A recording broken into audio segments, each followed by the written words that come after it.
Well, hey guys, my name is Alan with Try This DIY, and today I'm going to show you how you can install a splash guard on your gutter. So let's go ahead and get started. So guys, here is one of the main problems. As you can tell, a lot of the water from the top of my roof is coming to this point and actually is coming and then it hits my gutter right here.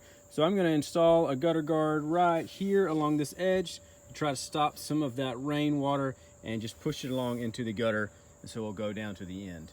This is my splash guard right here. It has pre-drilled holes. I think that's a pretty great idea. And what I'm gonna do is just set it onto the gutter. And then I'm actually gonna put a little bit of sealant and caulk right up under here just to make sure it stays waterproof. But I'm gonna go ahead and do that, and it's gonna be kind of tough to see. So I wanted just to show you guys just another view of what I was doing. Again, putting this onto the gutter.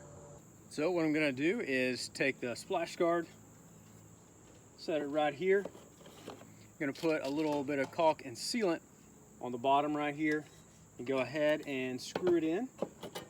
Mine came with these gutter screws, but if you don't have those, you need to get gutter screws for this screwed in here. But that's what you do, and then I'll go ahead and show you how to do that. When drilling here, make sure you don't press too hard, but instead let the screw do the work so you don't damage your gutter. Also, in the area next to your house, make sure you have some type of flashing or caulking so that no water can go behind your siding, but instead go the other direction towards your downspout. If this video has been helpful, please like and subscribe. As you can tell, the splash guard I'm using is painted, but the back side is the color without paint. So there's one way to know which side goes out. The lip is supposed to go along the outside of the gutter. If you do need to turn it the other direction for any reason, you will need to paint it.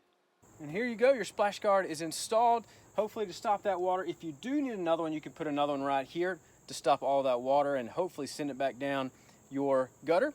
But I hope this video was helpful for you, and if it was, I'd love to know that. You can leave a like and subscribe. And if you have any questions, put them down in the comment section. I'd love to help you out with that as well. But I hope you have a great day, and we'll see you in the next video.